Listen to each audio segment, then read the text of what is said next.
साथियों नमस्कार। परम टाइम के ऑनलाइन प्लेटफॉर्म पर आप सभी लोगों का स्वागत है। कैसे हैं दोस्तों?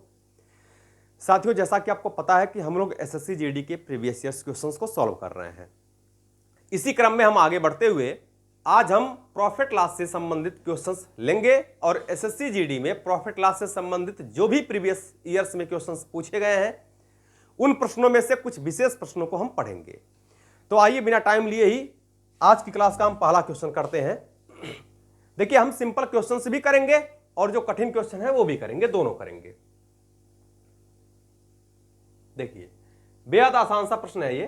क्वेश्चन ये कह रहा है कि यदि 80 वस्तुओं का क्रय मूल्य 50 वस्तुओं के विक्रय मूल्य के बराबर हो तो लाभ प्रतिशत की गणना करें। तो बेहद आसान सा प्रश्न है ये। कह रहे 80 वस्तुओं का क्रय मूल्य, 80 वस्तुओं का जो सीपी है इस प्रकार से लिख लेते हैं। 80 वस्तुओं का जो क्रय मूल्य है वो एक्चुअल में 50 वस्तुओं के विक्रय मूल्य के बराबर है। ये दोनों क्या है? बराबर है। यहां पर अंडरस्टूड है कि मैंने एक वस्तु का मूल्य जो है वो 1 रुपए मान रखा है। क्लियर है बात? तो यहां पर सीपी अपॉन एसपी निकालेंगे, या ऐसे कह सकते हैं, इसको अगर थोड़ा सा हम काट दें तो हम कह सकते हैं कि 10/80 हो गया, 10×5 में 50 हो गया। बात क्लियर है? तो सीपी जो हो जाएगा इसका कोफिशिएंट यानी 5 ये सीपी बन जाएगा और सीपी का कोफिशिएंट जो 8 होगा वो हमारा एसपी बन जाएगा। आपने वस्तु को 5 में खरीद कर 8 में बेचा, 3 रुपए का लिया लाभ। कितने पर? 5 पर। कितना परसेंट? 100 से गुणा करेंगे, 5 बिसाम 100, 20 दिया 60, यानी कुल मिलाकर के जो लाभ परसेंट होगा वो कितना हो जाएगा? 60%। ऑप्शन नंबर हमारा कौन सा सही होगा? डी वाला ऑप्शन करेक्ट हो जाएगा। क्लियर है? स्क्रीनशॉट ले लीजिए इसका। आगे बढ़ते हैं। देखिए,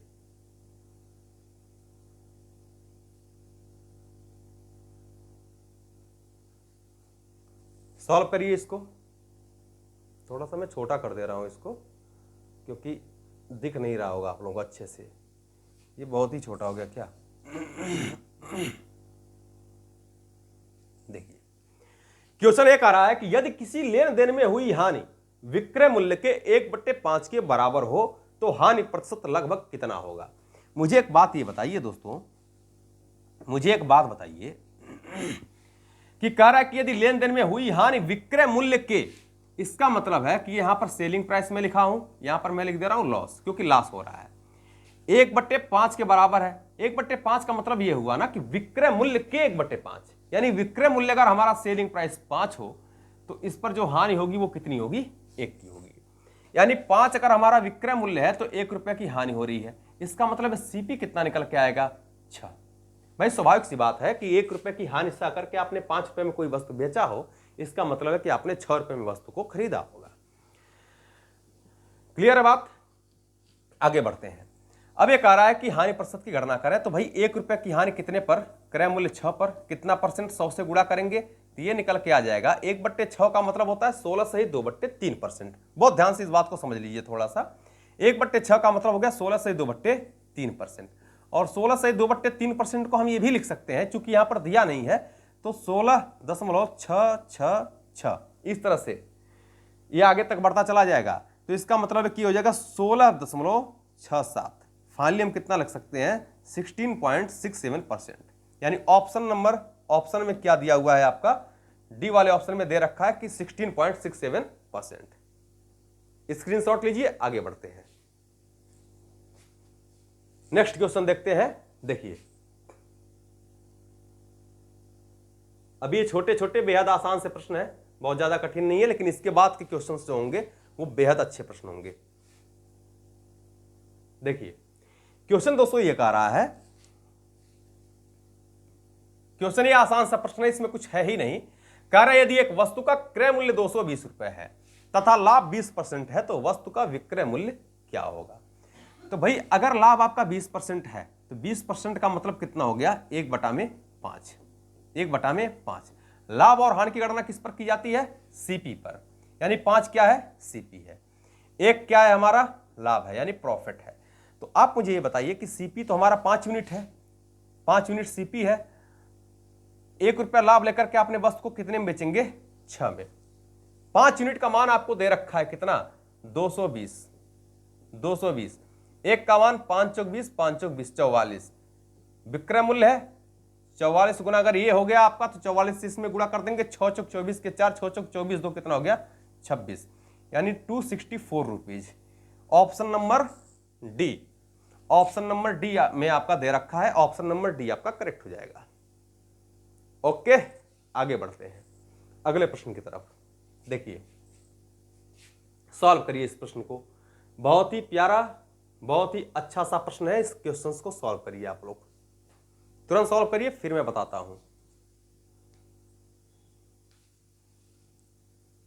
देखिए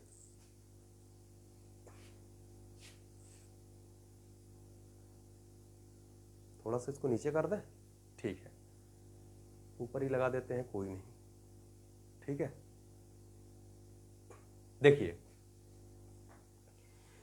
क्वेश्चन ये है आपका कि पी क्यू को एक वस्तु 5% हानि पर बेचता है। भाई 5% हानि का मतलब कितना हो गया, 1/20, यानी यहां पर मैं लिख लेता हूं P, यहां पर मैं लिख देता हूं Q और यहां पर मैं लिख लेता हूं R, क्योंकि 3 लोगों की यहां पर चर्चा की गई है, P, Q और R की। क्वेश्चन ये कह रहा है साथियों कि P Q को एक वस्तु 5% हानि पर बेचता है, यानी अगर P का क्रय मूल्य 20 हो तो 1 रुपए की हानि सह करके Q को कितना बेच रहा है, ये 19 में। आगे कह रहा है कि QR को यह वस्तु 20% हानि पर बेचता है। 20% का हानि का मतलब हुआ 1/5, यानी Q के लिए अगर इस वस्तु का क्रय मूल्य 5 हो तो 1 रुपए की हानि सह करके कितने में बेचेगा, 4 में।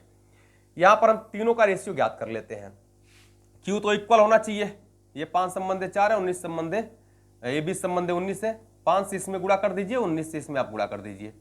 इसमें 19 से गुणा करेंगे, इसमें भी 19 से गुणा करेंगे, इसमें 5 से गुणा करेंगे तो इसमें भी 5 से गुणा करेंगे। 20 25 कितना हो गया 100, 19 25 कितना हो गया 95 और 1900 कितना हो गया 76। प्रश्न में यह बोला गया है कि यदि आर वस्तु के लिए 2812 रुपए चुकाता है, यानी आर का मान कितना है भाई, आर का क्रय मूल्य कितना 76, जबकि एक्चुअल में कितना चुका रहा है 2812 रुपए। कह रहा है पी का क्रय मूल्य कितना होगा, यानी 100 का मान आपसे वो जानना चाह रहा है। तो यहां से कैलकुलेट करेंगे, 2812 गुना 100/76, काट दीजिए इसको, कितना हो जाएगा 19 चौक 76, 19 से कम 19, 4 8, ठीक है। फिर इसको हम काट देते हैं, 4 से इसको काटेंगे तो 4 तियां 12 और 4 सत्ते 28, इसमें मल्टीप्लाई करेंगे तो कितना हो जाएगा 3700, कितना निकल के आ जाएगा 3700 रुपए। यानी P के लिए जो क्रय मूल्य आ गया वो कितना आ गया 3700 रुपए। ऑप्शन नंबर हमारा ए करेक्ट हो जाएगा, ऑप्शन नंबर ए हमारा करेक्ट होगा। ओके, आगे बढ़ते हैं नेक्स्ट क्वेश्चन। ये बहुत ही प्यारा क्वेश्चन है, इसके लिए मैं एक छोटी सी बात अभी आपको बताता हूं। पहले इस क्वेश्चन को कर लीजिए, फिर इसके लिए मैं एक छोटी सी बात आपको बता रहा हूं। ये देखिए एसएससी जीडी में सारे प्रश्न पूछे ही गए हैं।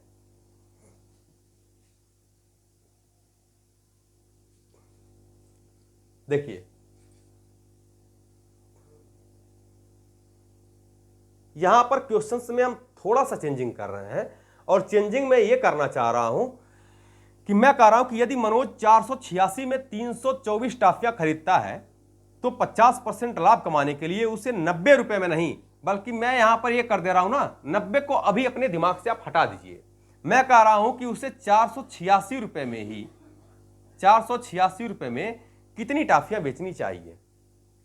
बात समझ में आ गई? बात एक बात समझ लीजिएगा मित्रों कि अगर मैं ये कह दूं कि 486 में कितना बेचना चाहिए, तो इसका मतलब है कि वो खरीदते समय 486 रुपए खर्च कर रहा है, बेचते समय भी वो कितना ले रहा है 486 में ही उसे बेचना भी है। इसका मतलब है कि जो खरीद मूल्य है और बेचने वाला मूल्य है वो दोनों इक्वल है, यानी कुल मिलाकर के जो टोटल खर्च है हमारा, जो टोटल एक्सपेंडिचर है वो हमारा क्या है, इक्वल है। तो एक बात याद रख लीजिएगा कि यदि आपका एक्सपेंडिचर यानी यदि खर्च स्थिर रहे, स्थिर हो तो जो वस्तु का रेशियो होता है, जो वस्तु का अनुपात होता है वो मित्रों मूल्य के अनुपात का उल्टा होता है। यानी वो जो वस्तु का अनुपात होता है, अनुपात मूल्य के अनुपात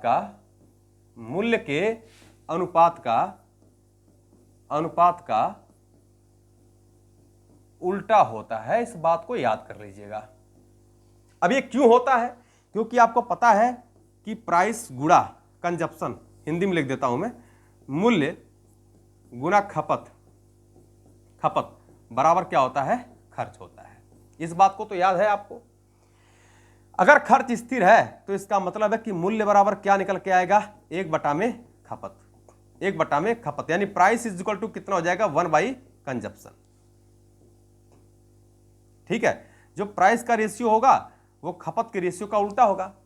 यानी अगर प्राइस में A/B का अनुपात है, इस बात को ध्यान से समझ लीजिए कि यदि प्राइस में आपका, यहां पर दिख नहीं रहा है आपको ना, यहां पर मैं लिख देता हूं कि यदि मित्रों प्राइस में आपका A संबंधी B का अनुपात है, तो जो वस्तु का अनुपात होगा वो B संबंधी कितना हो जाएगा? A। इस बात को नोट कर लीजिएगा। ये कब होगा? If expenditure is constant. यदि खर्च स्थिर है तो मैं कह सकता हूं कि A/B के रेशियो अगर प्राइस का होगा तो कंजप्शन का कितना हो जाएगा? B/A, यानी वस्तु का रेशियो कितना होगा? B/A हो जाएगा। इस बात को नोट कर लीजिएगा। अब ये क्वेश्चन आपका सॉल्व हो चुका है। देखिए, आधा काम आपका हो गया। ये छोटा सा कॉन्सेप्ट बताना था, वो मैंने बता रखा है। देखिए, क्वेश्चन एक आ रहा है, यहां पर मैं बना लेता हूं 90 नहीं बल्कि कितना? 486 रुपए। अभी मैं बता रहा हूं ऐसा क्यों कर रहा हूं। अभी आप अपने दिमाग से 90 को क्या करिए? हटा दीजिए। बात क्लियर है? तो क्वेश्चन ये बन गया कि यदि मानो 486 रुपए में 324 टाफियां खरीदता है तो 50% लाभ कमाने के लिए 486 में उसे कितनी टाफियों को बेचना होगा। तो मुझे एक बात बताइए, यहां पर मैं लिख देता हूं मूल्य और यहां पर मैं लिखता हूं वस्तु, यहां पर मैं लिख रहा हूं CP और यहां पर मैं लिख रहा हूं SP। बात क्लियर है? 50% लाभ कमाने के लिए, 50% लाभ का मतलब है कि 1/2 होगा, यानी 2 रुपए अगर CP होगा तो 1 रुपया लाभ कमाएगा, बेचेगा कितने में? 3 में। मूल्य का अगर रेशियो 2 संबंधे 3 है तो वस्तु का रेशियो 3 संबंधे 2 हो जाएगा। 3 का मान भाई कितनी वस्तुएं पहले खरीदता था? 3। एक्चुअल में कितना खरीदता था? 324। तो 3 का मान अगर 324 है तो किससे गुणा हुआ है? 3/24, 108 से। तो 108 गुना ये भी होगा, यानी ये हो जाएगा 216। यानी कुल मिलाकर के हम ये बात बोल सकते हैं, ये 216 क्या निकल के आएगा? टाफी। यानी हम ये बात बोल सकते हैं कि 486 रुपए में उसको 216 टाफियों को बेचना चाहिए। तो भाई मेरे, अगर 486 रुपए में, इस बात को जान लीजिए कि अगर 486 रुपए में वो बेच रहा है 216 टाफियों को, तो इसका मतलब है 90 में कितना बेचेगा? 216 गुना 90 बटा में 486। कैलकुलेट करेंगे, 9 दाम 90 हो गया, 9 से इसको कटेंगे, 9 पच्चे 45 और 9 चौक 36, 54 से काटिए, 5 चौक 20, 4 चौक को 16, यानी 4 बार में कट गया। ये हो गया कितना? 40। यानी 90 रुपए में टोटल मिलाकर के, कुल मिलाकर के उसको 40 टाफियों को बेचना होगा। ऑप्शन नंबर ए हमारा करेक्ट हो जाएगा। ऑप्शन नंबर ए हमारा करेक्ट होगा। स्क्रीनशॉट ले लीजिए, आगे बढ़े अगले प्रश्न की तरफ। ये सेम ऐसा ही प्रश्न है, बिल्कुल भी चेंजिंग नहीं है इस क्वेश्चन में, वैसा ही है। प्रश्न ये कह रहा है, यदि 1 रुपए में 4 की दर से केले खरीदे जाएं तो 1 रुपए में कितने केले बेचे जाएं? कितने केले, मतलब ये एक नहीं होना चाहिए आपका, समझ रहे हैं ना? ये आपका एक होना नहीं चाहिए, ये कुछ नहीं है, यहां पर ऐसे ही है। कह रहा है कि यदि 1 रुपए में 4 की दर से केले खरीदे जाएं तो 1 रुपए में कितने केले बेचे जाएं ताकि उसको 33 से 1/3% का लाभ हो।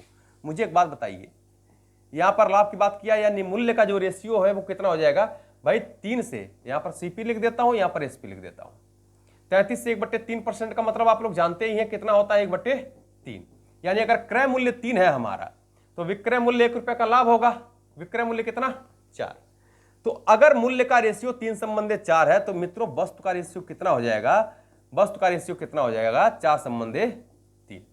पहले वो 4 वस्तुओं को खरीदा करता था, जबकि एक्चुअल में भी पहले वो 4 वस्तुओं को खरीदता था, जबकि एक्चुअल में भी क्वेश्चन में दे रखा है 4 की दर से, यानी एक्चुअल में भी वो कितनी वस्तु खरीदता था? 4 वस्तु। 4 का मान अगर 4 है, कितना बेचेगा लाभ प्राप्त करने के लिए? 3 का मान पूछा जा रहा है, तो 3 का मान यार इसमें 1 से गुणा हुआ है, इसमें भी 1 से गुणा करेंगे तो कितना जाएगा, 3 का मान 3 वस्तु। यही इस प्रश्न का उत्तर है, यही इस प्रश्न का उत्तर है, 3 वस्तु। इसका मतलब है कि ऑप्शन नंबर बी हमारा करेक्ट हो जाएगा। बात क्लियर हो गई, आगे बढ़ते हैं। देखिए ये क्या है, अच्छा प्रश्न है, करिए इसको, सॉल्व करिए इसको तुरंत।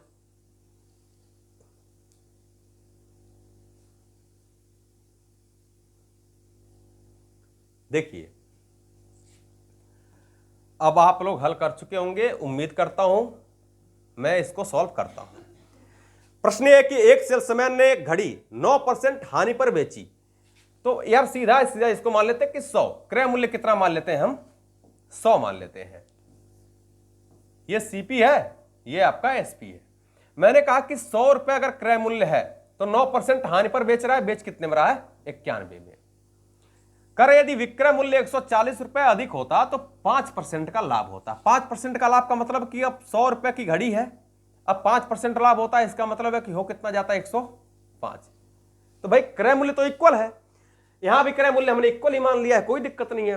विक्रय मूल्य कितना अधिक हो रहा है, 91 से 105 होने का मतलब है कि 9 5 14, अधिक कितना हो रहा है, 14 रुपए का। तो 14 यूनिट अधिक हो रहा है, जबकि एक्चुअल में कितना विक्रय मूल्य अधिक बोल रहा है, 140। 14 यूनिट का मान अगर 140 है, घड़ी का लागत मूल्य कितना होगा, 100 यूनिट का मान आपसे जानना चाह रहा है। कैलकुलेट कर लेंगे, 140 मल्टीप्लाई बाई 100 डिवाइडेड बाई 14, ये 10 बार में कटेगा और ये टोटल कितना निकल के आ जाएगा, 1000। यानी इस प्रश्न का उत्तर कितना हो जाएगा, इस प्रश्न का उत्तर कितना होगा, 1000। यानी बी वाला ऑप्शन आपका करेक्ट हो जाएगा, बी ऑप्शन आपका करेक्ट होगा। आगे बढ़े, चलिए भाई, अगर आप लोगों की अनुमति है तो मैं आगे बढ़ने में बिल्कुल भी देर नहीं कर सकता।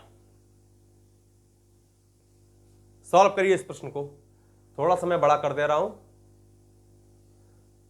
सॉल्व करिए।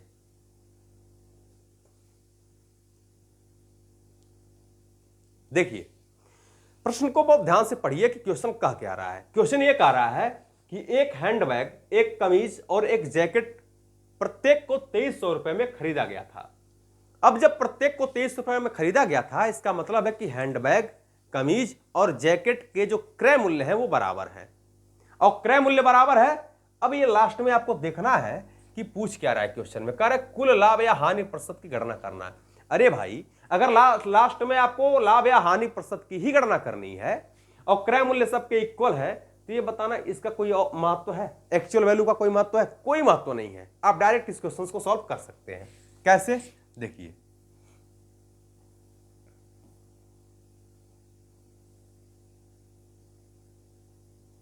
देखिए यहां पर मैंने लिख दिया सीपी, यहां पर मैंने लिखा एसपी, यहां पर मैंने लिख दिया पहली वस्तु, ये है आपकी दूसरी वस्तु और ये है आपकी तीसरी वस्तु। क्वेश्चन ये कह रहा है कि उन्हें क्रमशः 12% लाभ, 15% हानि और 6% लाभ पर बेचा गया है। यानी पहली वस्तु को, यानी हैंडबैग को 12% लाभ पर बेचा गया है। सीपी तो इक्वल है, यानी क्रय मूल्य सबके क्या है, बराबर है। तो क्रय मूल्य को हमने 100 मान लिया है, 12% लाभ 112। अब आप कहेंगे यहां पर फ्रैक्शन से क्यों नहीं कर रहे हैं? अरे भाई जिन चीजों को छोटा कर सकते हैं 100 से, उन्हें 100 मान के लगाइए, कोई आवश्यकता नहीं कि इस प्रश्न के लिए हम फ्रैक्शन वैल्यू ज्ञात करें, फिर क्रिटिकल काम हो जाएगा, कोई मतलब नहीं है, क्योंकि क्रय मूल्य तो इक्वल करना पड़ेगा। तो यहां पर सीधा 100 मान के लगा लीजिए। दूसरी वस्तु का अगर क्रय मूल्य 100 है, 15% की हानि, यानी बेचा कितने गया है, 85 में। तीसरी वस्तु का अगर क्रय मूल्य 100 है, 6% का लाभ पर बेचा गया है, बेचा कितने में गया है, 106 में। अब ये बताइए मुझे कि अगर क्रय मूल्य यहां से कितना निकल के आएगा, 300, विक्रय मूल्य कितना निकल के आएगा, 5 2 7 6 13 के 3 हो जाएगा, हाथ में आएगा 1 8 1 9 1 10 2 1 3, यानी 300 रुपए की वस्तु है। मुझे एक बात ये बता दीजिए कि 300 रुपए की वस्तु थी, 303 में ये बेची गई है, तो लाभ कितने का हुआ है, 3 का लाभ हुआ है, क्योंकि ये कह रहा है ना कि कुल लाभ या हानि प्रतिशत की गणना करें। 3 का लाभ हुआ है कितने पर, 300 पर। कितना परसेंट, 100 से गुणा करेंगे प्रतिशत में बदलने के लिए, तो इसको काट देंगे, 3 से 3 कटेगा, यानी आ जाए 1% का लाभ। 1% का क्या होगा, लाभ होगा। ऑप्शन में कहीं है, बी वाले ऑप्शन में आपका दिया हुआ है। देखिए क्वेश्चंस को अगर आसान तरीके से करेंगे, हमें यह बात जाननी होगी कि किस तरह से क्वेश्चंस आसान बन सकते हैं। मुझे पता था कि 100 मानने में ये क्वेश्चन बहुत आसानी से सॉल्व हो जाएगा, हमने 100 मान लिया है, कोई हर्ज नहीं है। आगे बढ़ते हैं, स्क्रीनशॉट आप लोग ले लिया करिए। ये क्वेश्चन बेहतर है, बेहतर नहीं बेहतरीन है। अब आप पूछेंगे बेहतर और बेहतरीन में क्या अंतर है? जब कोई चीज बेहतर से भी अच्छी बना दी जाए तो उसको बेहतरीन कहते हैं, ठीक है। अब देखिए,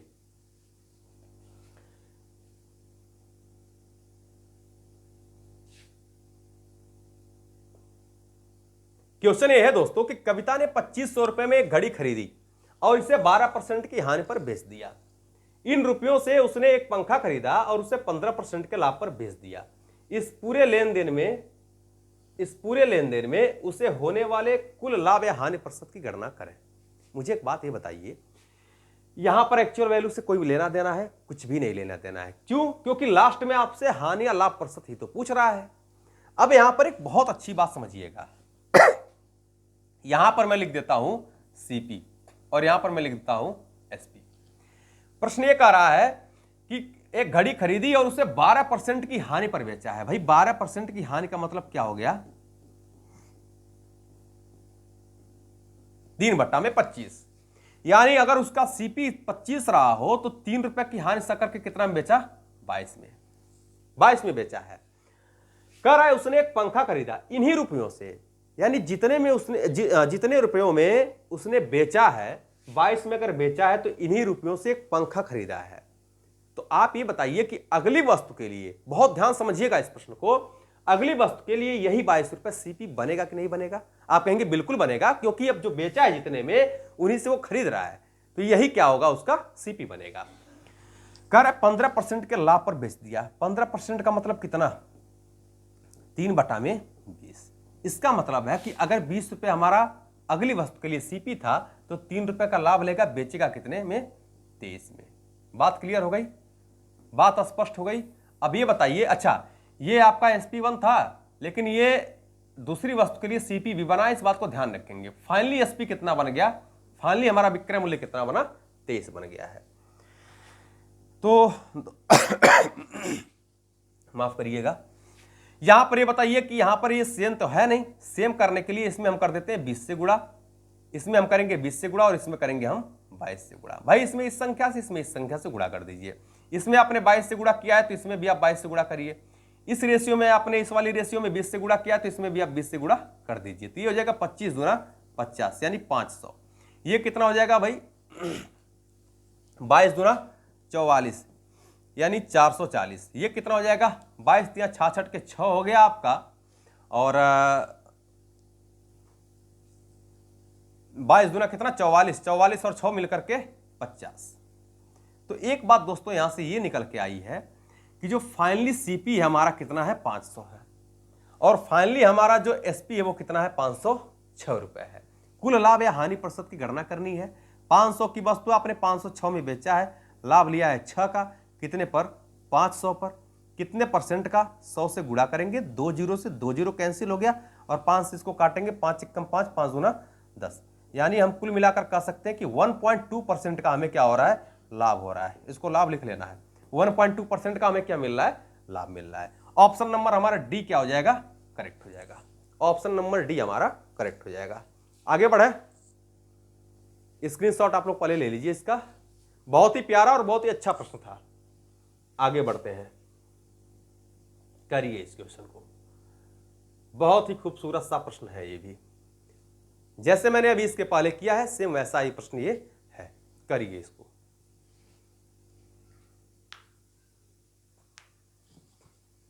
देखिए,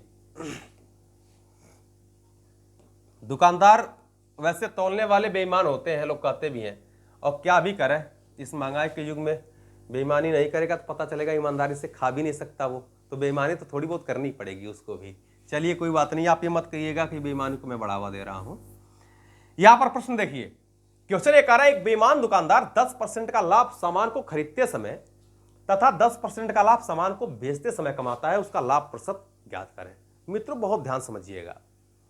देखिए यहां पर बेसिकली ऑप्शन भी नहीं दे रखा है। एसएससी CHSL 2019 में पूछा हुआ प्रश्न है, इसका आंसर 21% दे भी रखा है। आप कह सकते हैं कि भाई 10% का लाभ 10 + 10 और प्लस 10 दाम में 100 बटा में 100 x + y + xy/100 लगा लिए आप, आपका आंसर आ गया 21%। लेकिन देखिए एक्चुअल में इसका 21% आंसर सही नहीं है। क्यों नहीं है?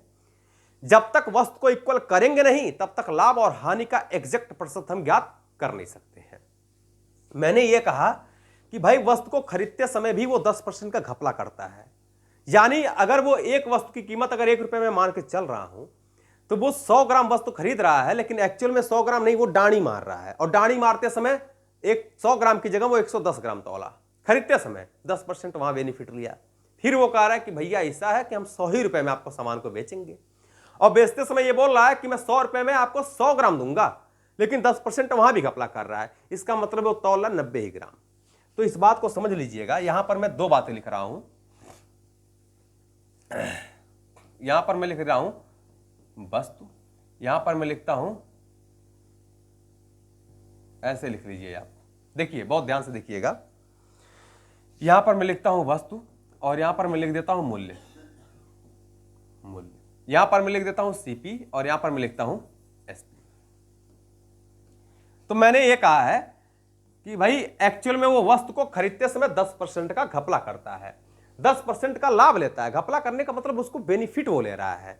तो एक्चुअल में खरीदते समय यहां पर ये मान लेंगे आप कि एक वस्तु का जो कीमत है, एक वस्तु का जो कीमत है वो 1 रुपए है, ये बात आप मान लेंगे। अब वो 100 ग्राम की वस्तु खरीदना चाहिए था। मेरी बात बहुत ध्यान से समझिएगा। उसको खरीदना चाहिए था 100 ग्राम की वस्तु, लेकिन उसने 10% घपला किया है, और 10% घपला करने का मतलब है उसने खरीदा कितना है, 110 ग्राम। लेकिन उसने जो मूल्य पे किया है वो कितना पे किया है, 100 ही ग्राम। भाई वो तो 101 ग्राम का मूल्य अगर 1 रुपया है तो 100 ग्राम वो खरीद रहा है, वो कह रहा है हम आपको 100 ही ग्राम देंगे, 100 ही रुपए देंगे। तो 100 ग्राम का मूल्य उसने 100 रुपए तो दिया, लेकिन उसने 10% का घपला किया है। 10% लाभ लेने का मतलब है कि वो 100 ग्राम नहीं बल्कि 110 ग्राम वेट किया है। अब यहां पर ध्यान दीजिएगा, पुनः बातों को ध्यान दीजिएगा। बेचते समय भी वो 10% का घपला करता है या लाभ लेता है। इसका मतलब ये है कि बेचते समय वो क्या कर रहा है, 100 ग्राम वो कह रहा है कि हम दे रहे हैं, लेकिन दे कितना रहा है एक्चुअल में, 90 ग्राम। लेकिन उससे पैसे कितना लिया है, 100 ही रुपए लिया है। तो मुझे एक बात दोस्तों ये बता दीजिए, यहां पर थोड़ा सा मैं पतला कर ले रहा हूं इसको ताकि मुझे दिक्कत ना हो।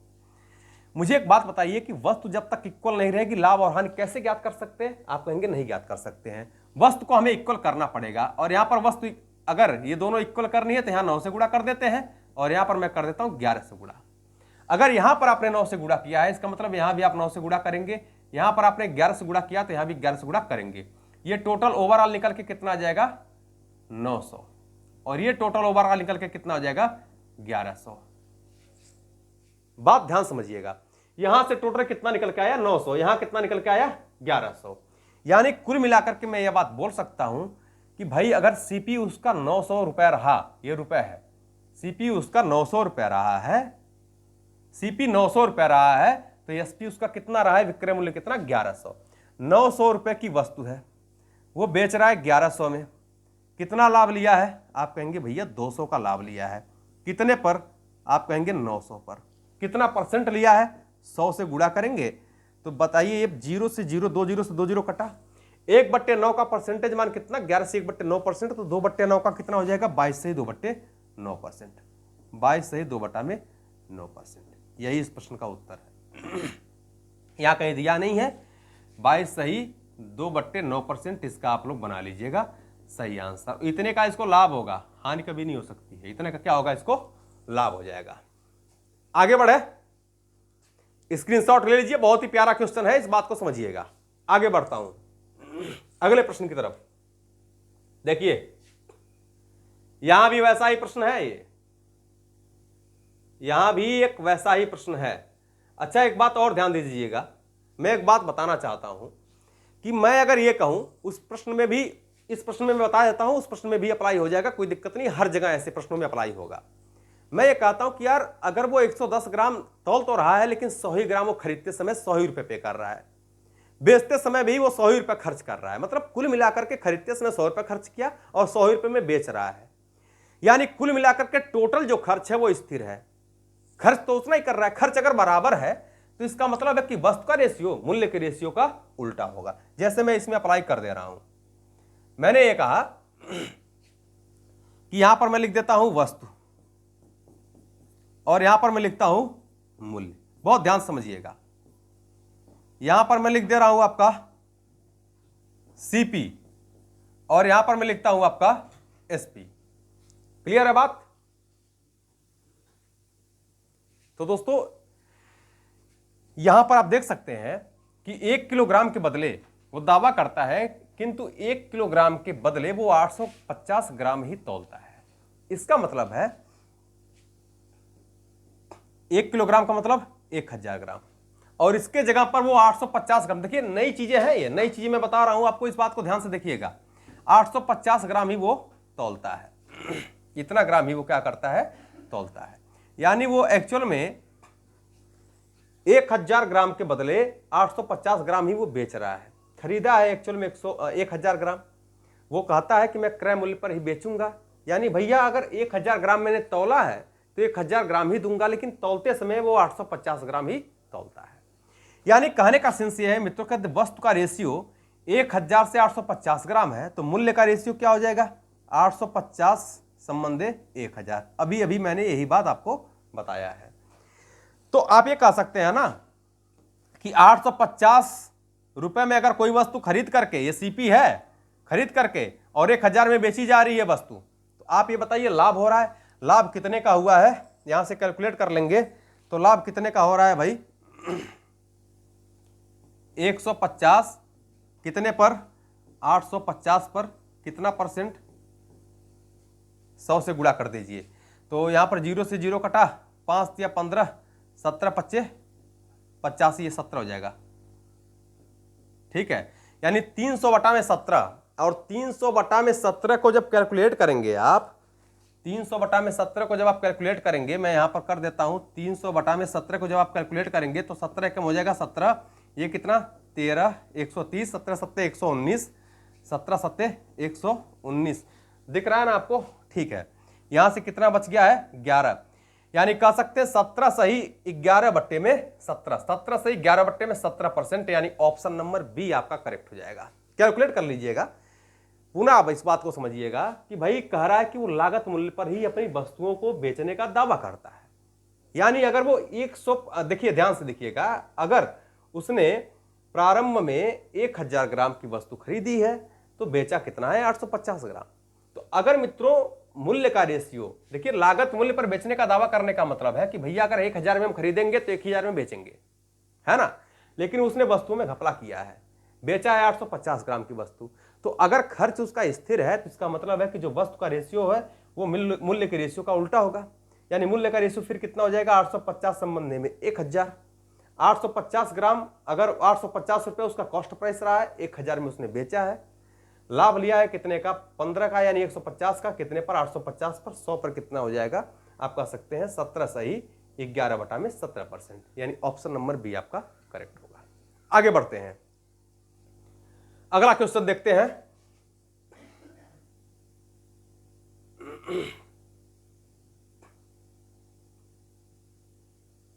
देखिए सॉल्व करिए इसको एक बार, बहुत ही प्यारा क्वेश्चन है ये।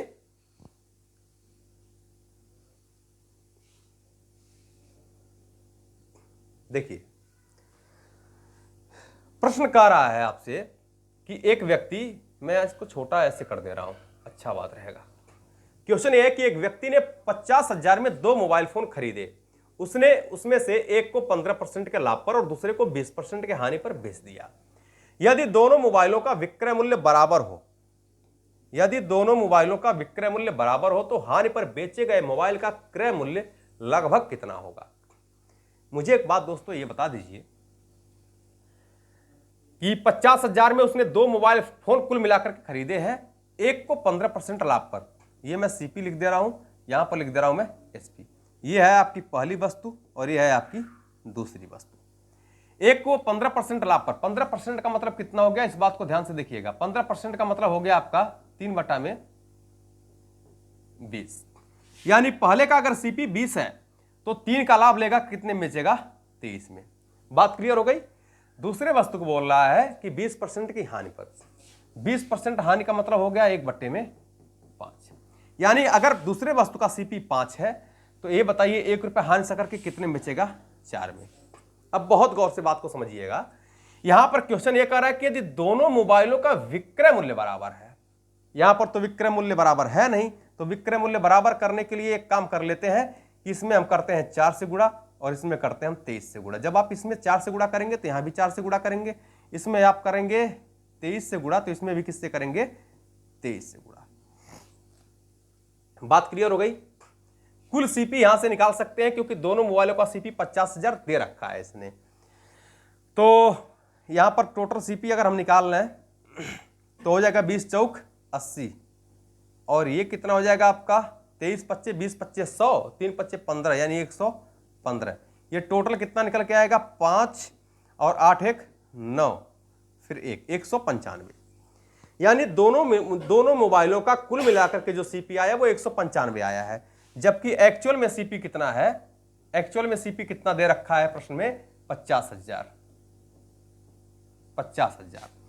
कह रहा है कि हानि पर बेचे गए जो मोबाइल है उसका क्रय मूल्य लगभग कितना है। तो हानि पर बेचे गए मोबाइल का क्रय मूल्य, यही तो हानि में बेची जा रही है, उसका क्रय मूल्य 115 है। 115 का नाम मान वो जानना चाह रहा है। आप यहां से कैलकुलेट करेंगे तो 50,000 गुना में 115 बटा में 195। बड़ा क्रिटिकल काम हो गया इसको ज्ञात करना। खैर करते हैं। 5 तिया 15 हो गया और 5 9 45, इसको करेंगे तो 5 दूना 10, 5 तिया 15, और 23 25 यहां से कैलकुलेट कर लेंगे। तो कहां पर करूं मैं कैलकुलेट? इसको यहां पर कर लेता हूं, कोई दूसरा सा एक मैं ब्लैक ले लेता हूं, ये वाला ले लेता हूं रेड, ठीक है, अच्छा रहेगा। तो यहां पर ये बताइए ये कितना हो जाएगा आपका? 20 2500 3 25 15, 115, और 3 4 जीरो लगा देते हैं। 39 से इसको करेंगे भाग, तो ये हो जाएगा आपका 3 दूना 6, 2 बार में जाएगा, 2 9 18 के 8 हो गया आपका, 2 3 6, 6 1 7। इसको घटा देंगे तो कितना आ जाएगा? 15 में से 8 चला जाएगा तो आपका ये हो जाएगा 7, और यहां पर आपका 10 में 7 जाएगा तो कितना हो जाएगा? 3।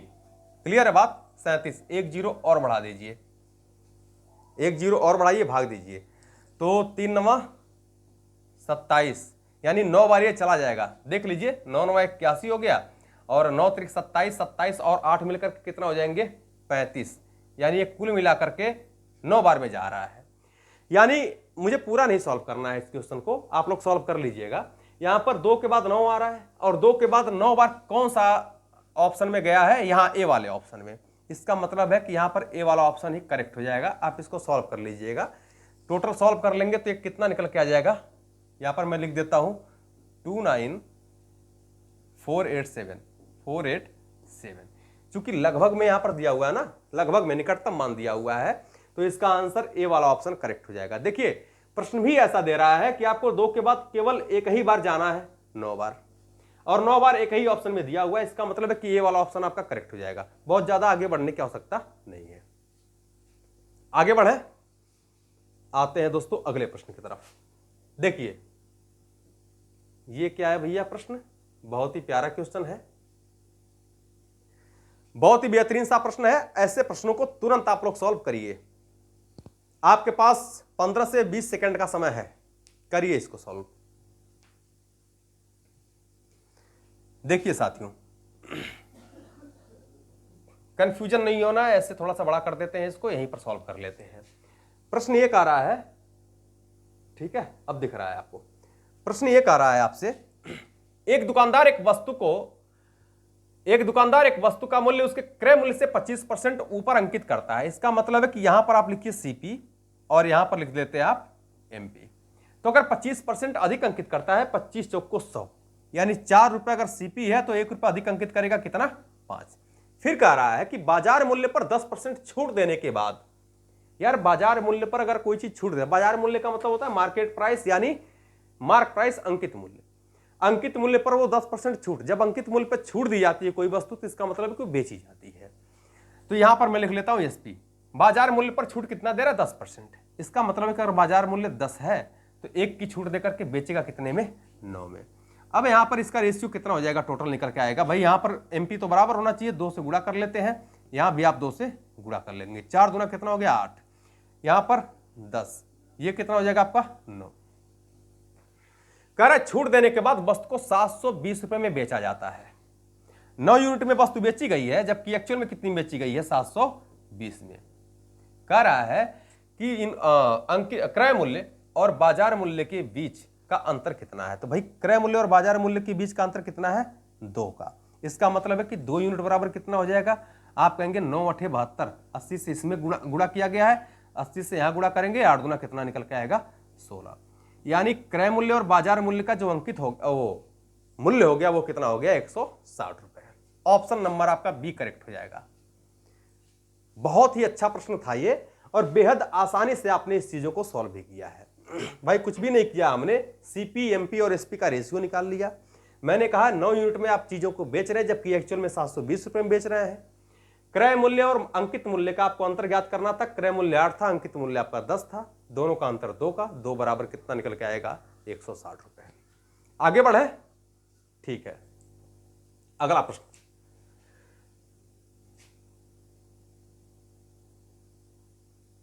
देखिए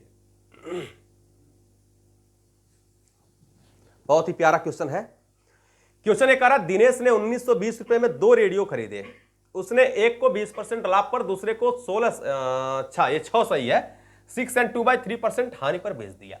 यदि दोनों रेडियो का विक्रय मूल्य बराबर हो, क्वेश्चंस को ध्यान से समझिएगा, यदि दोनों रेडियो का विक्रय मूल्य, कहां गया? विक्रय मूल्य बराबर हो, ये बात बोल रहा है, तो दोनों रेडियो का क्रय मूल्य याद करें। ठीक है भाई, ये पहला रेडियो है, ये दूसरा रेडियो है, ये आपका सीपी है और ये आपका एसपी है।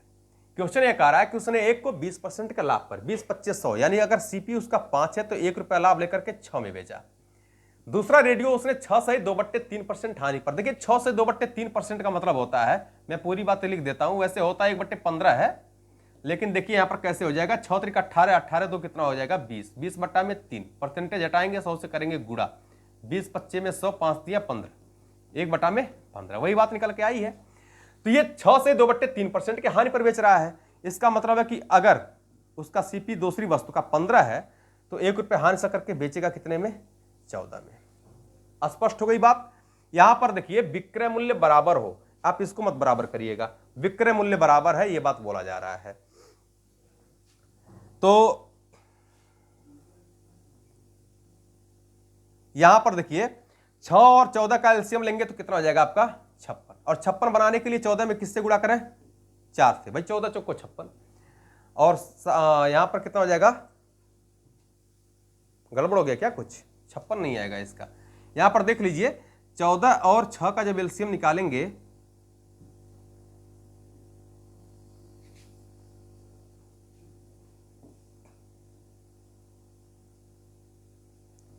तो एक काम ये कर दीजिए ना, इसमें 14 से गुणा कर दीजिए सीधा सीधा, और इसमें 6 से गुणा लगा दीजिए, कोई दिक्कत नहीं है। यहां भी 14 से गुणा करिए, यहां भी आप 6 से गुणा लगा दीजिए। ठीक है, तो यहां पर कितना हो जाएगा? 14 छाक 84, और यहां पर ये भी 84 होगा क्योंकि विक्रय मूल्य तो इक्वल है। 14 25 यहां पर कितना होगा? 70, और ये कितना हो जाएगा? पहली वस्तु दूसरी वस्तु को थोड़ा दूर लिख लेते हैं, 15 छक्का 90। क्लियर है ना? यहां पर मैंने एलसीएम निकालेंगे तब भी आ जाएगा, कोई दिक्कत नहीं है, बट आप सिंपल सा काम कर दीजिए, यहां पर इसमें 14 से गुणा करिए, इसमें इस संख्या से गुणा कर दीजिए, दोनों इक्वल हो जाएंगे। गुणा करेंगे, यहां पर 14 से गुणा इसमें भी करेंगे, यहां पर भी 6 से गुणा किए हैं तो इसमें भी 6 से गुणा करेंगे, ये हो जाएगा 14 25 70 और 15 छक्का 90। बात क्लियर है? कह रहा है कि 1920 में इसने 2 रेडियो को खरीदा है।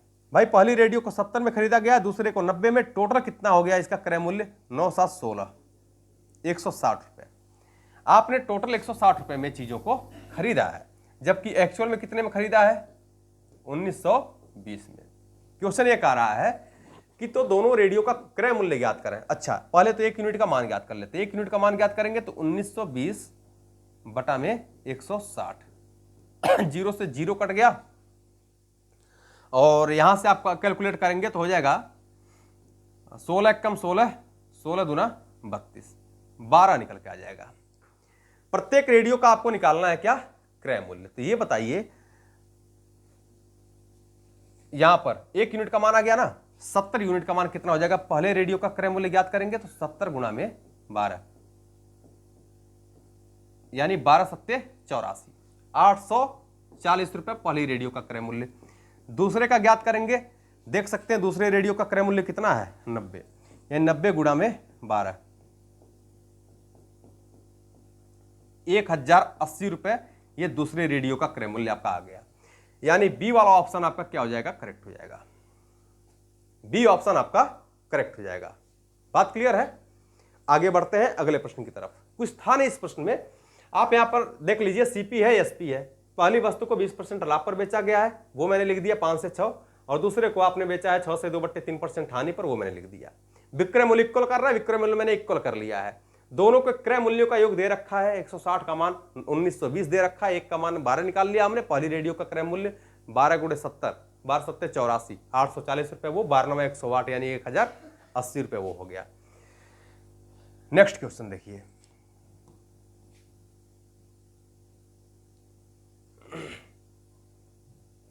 बहुत ही अच्छा प्रश्न है ये, करिए इसको क्वेश्चन को। देखिए इसको नीचे कर देते हैं, थोड़ा सा मेरे लिए भी अच्छा रहेगा। क्वेश्चन ये कह रहा है कि एक पंखे को 20% के लाभ पर बेचा जाता है। पहली बात, पंखे को 20% के लाभ पर बेचा जाता है। यदि पंखे का क्रय मूल्य और विक्रय मूल्य दोनों में 150 रुपए कम कर दिया जाए तो लाभ 5% अधिक होगा। तो मुझे ये बताइए ये सीपी है, ये है आपका एसपी। कह रहा है कि 20% के लाभ पर बेचा जाता है। 20% लाभ मतलब 5 से 6। कह रहा है यदि क्रय मूल्य और विक्रय मूल्य दोनों में से 150 रुपए कम कर दिया जाए तो लाभ 5% अधिक होगा। यहां पर कह रहा है 5% अधिक होगा, यानी पहले 20% का लाभ होता था, वर्तमान में कितना हो जाएगा 25% का लाभ। और 25% का मतलब क्या हो गया, 4 से 5। स्पष्ट है बातें। अब यहां पर कह रहा है कि 5% अधिक लाभ होगा, पंखे का वास्तविक क्रय मूल्य ज्ञात करें। लेकिन दोनों में से कम कितना हो रहा है, दोनों में से कितना कम किया जा रहा है, 150 रुपए। यहां से भी 150 रुपए, यहां से भी, ये दोनों में से कम किया गया है। तो या तो आप ऐसे लगा लीजिए, या तो आप ये कह सकते हैं कि भैया इसका अंतर कितना है, 1 का है, और इसका भी अंतर क्या है, 1 का ही है। इसका मतलब है कि कोई दिक्कत नहीं है, क्योंकि दोनों में से सेम ही बातें कम की गई है। तो 5 से 4 होने का मतलब है कम कितना किया गया, 1, और इसी 1 का मान कितना दे रखा है, 150। 1 यूनिट का मान आपको पता हो गया 150 है। कह रहा है कि वास्तविक क्रय मूल्य कितना है, इसका मतलब है कि 5 यूनिट का मान आपसे जानना चाह रहा है। इसमें 5 से गुणा कर दीजिए आप, 5 से गुणा कर देंगे तो 15 × 5 = 75, यानी जो पंखे का वास्तविक क्रय मूल्य निकल के आ गया वो कितना आ गया, 750 रुपए। बी वाला ऑप्शन आपका करेक्ट हो जाएगा। कुछ था नहीं प्रश्न में, आप तिर्यक भी अप्लाई कर सकते हैं भाई। 5 × 5 = 25, 6 × 4 = 24। यहां पर मैं कर दे रहा हूं, देखिए 5 × 5 = 25, 6 × 4 = 24, दोनों का अंतर 1। 1 बराबर किसके हो जाएगा, इसका इसका अंतर ले लेंगे। लेकिन ध्यान रखेंगे जब भी इसका इसका अंतर लेंगे तो यहां पर माइनस है ना, तो 1 प्लस होगा, क्या हो जाएगा, 1 माइनस हो जाएगा। स्पष्ट है। अब भाई 15 चौको कितना हो गया, 60, और ये 600 हो गया आपका, और यहां पर 15 × 5 = 75, यानी 1 का मान कितना निकल के आएगा, दोनों का अंतर लेंगे तो, दोनों का अंतर लेंगे तो 150 आएगा। 1 का मान 150 आ जाएगा आपका। 1 का मान 150 हो गया, 5 का मान ज्ञात कर सकते हैं, 150 से गुणा करेंगे तो कितना, 750। ये हमारा आंसर हो गया। तो इतनी बातें करनी नहीं है आपको। आगे बढ़ते हैं, देखिए नेक्स्ट क्वेश्चन की तरफ बढ़ते हैं आगे।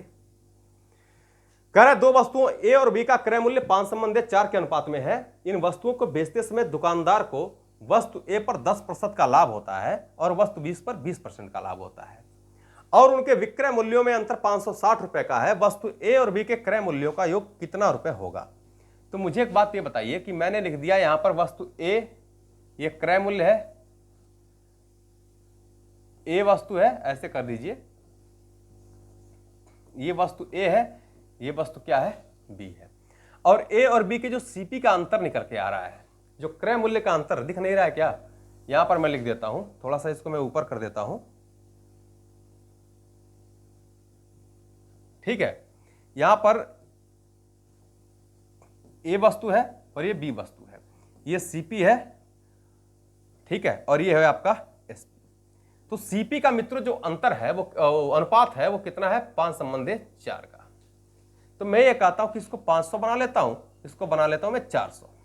तो विक्रय मूल्यों का अनुपात कितना हो जाएगा भाई, कह रहा है कि ए पर 10% का लाभ और बी पर 20% का लाभ होता है। तो ए पर अगर 10% का लाभ लेंगे तो 500 का 10% मतलब 11/10, और बी पर वस्तु जो बी है उस पर आप ले रहे हैं 20% का लाभ। 20% का लाभ मतलब 6/5, 5/8 40, 8 छक 48, 480 ये हो गया। और यहां से एक जीरो से एक जीरो कटेगा, 11×5 = 55, यानी हो जाएगा 550। तो ए और बी का इन दोनों का विक्रय मूल्य निकल के आ गया है 550 और 480। इन दोनों के विक्रय मूल्यों का जो अंतर है वो कितना हो जाएगा, तो आप कहेंगे 50, 20, 70 का। एक्चुअल में दोनों के विक्रय मूल्यों का अंतर दे रखा है 560 का। 70 का मान कितना है, 560। क्वेश्चंस क्या कह रहा है, ए और बी के क्रय मूल्यों का योग कितना होगा। क्रय मूल्य हमने कितना था, 5 और 4 900। तो भैया 70 का मान अगर 560 है, मैं यहां पर बातों को लिख दे रहा हूं, अगर 70 का मान 560 है,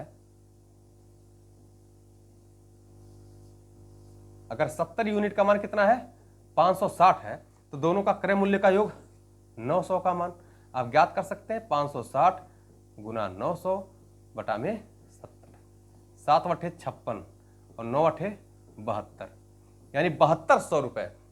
कुल मिलाकर के जो 7200 रुपए आएगा वो ए और बी के क्रय मूल्यों का योग आएगा, यानी ऑप्शन नंबर बी आपका करेक्ट हो जाएगा।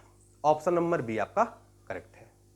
अगले प्रश्न की तरफ बढ़ते हैं, और ये आज की क्लास का लास्ट क्वेश्चन है। बहुत ही प्यारा क्वेश्चन है ये भी। देखिए आज की क्लास का अंतिम प्रश्न। क्वेश्चन ये कह रहा है कि यदि किसी वस्तु का विक्रय मूल्य 3 गुना होने पर, पहली बात तो एसपी लिख लीजिए, और फिर किसकी बात कर रहा है, प्रॉफिट की बात कर रहा है, लाभ की बात कर रहा है। किसी वस्तु का विक्रय मूल्य 3 गुना होने पर मतलब एक से विक्रय मूल्य कितना हो रहा है, 3। तो कह रहा है लाभ जो है वो 4 गुना होता है, मतलब लाभ कितना हो रहा है, 1 से 4। भाई मुझे एक बात ये बताइए कि यहां पर लाभ कितना बढ़ रहा है, आप कहेंगे भैया 3 बढ़ रहा है। यहां पर विक्रय मूल्य कितना बढ़ रहा है, आप कहेंगे कि 2 बढ़ रहा है। तो मेरा कहने का मतलब ये है कि जितना लाभ बढ़ता है उतना ही विक्रय मूल्य बढ़ता है, या ये कह सकते हैं कि विक्रय मूल्य में जिस अनुपात में वृद्धि होती है उसी अनुपात में लाभ में भी वृद्धि होती है। अगर यहां पर विक्रय मूल्य 3 बढ़ रहा है, यहां पर लाभ 3 बढ़ रहा है, विक्रय मूल्य 2 बढ़ रहा है, दोनों इक्वल होना चाहिए। इसका मतलब है 3 में आप कर दीजिए 2 से गुणा, यहां पर 2 में कर दीजिए आप 3 से गुणा, तभी तो 3 दूना 6 और 3 दूना 6 यहां भी हो गया। अगर इसमें आपने 2 से गुणा किया तो इस रेशियो में भी आपको 2 से गुणा करना पड़ेगा, 2 से इसमें, 2 से इसमें।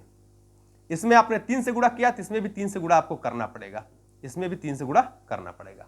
बात क्लियर हो गई। तो ये ओवरऑल निकल के आ गया विक्रय मूल्य 3, और जो लाभ निकल के आया ओवरऑल वो कितना, 2। तो भाई अगर 2 रुपए का लाभ लेकर के आपने कोई वस्तु 3 में बेचा है तो इसका मतलब है कि सीपी कितना हो जाएगा, आप कहेंगे 1। भाई क्रय मूल्य 1 रुपए में खरीदा, 2 रुपए का लाभ लिया, फिर 3 में आपने वस्तु को बेचा है। तो 2 रुपए का आपने लाभ लिया है कितने पर, 1 रुपए पर। कितना परसेंट, 100 से गुणा करेंगे तो यह आंसर निकल के आएगा 200%। कितना आएगा, 200%। यानी ऑप्शन नंबर हमारा डी वाला करेक्ट हो जाएगा। ऑप्शन नंबर डी हमारा करेक्ट होगा। बहुत ही प्यारा क्वेश्चन था ये। तो दोस्तों आज के लिए इतना ही रखेंगे, शेष हम अगली क्लास में पढ़ेंगे, कुछ और भी महत्वपूर्ण चैप्टर का अध्ययन करेंगे। दोस्तों अगर आपको हमारी वीडियो पसंद आती हो तो आप लाइक करें, शेयर करें और सब्सक्राइब भी ज़्यादा से ज़्यादा करते रहें, लोगों के बीच शेयर भी करते रहें। देखिए लोगों के फायदे के बारे में हमेशा सोचते रहिए, ऐसा नहीं है कि आप केवल अपना ही भला करें, लोगों का भला ना करें, इसलिए शेयर भी करते रहिए, सभी लोगों का फायदा हो। और जिस भी चैप्टर में आपको कहीं दिक्कत हो रही हो आप कमेंट बॉक्स में लिख करके उस चैप्टर का नाम भेज दीजिए, उस चैप्टर का मैं पूरा कॉन्सेप्ट भी चीज़ें पढ़ा दूंगा। तो दोस्तों आज के लिए इतना ही, बाय बाय, टेक केयर।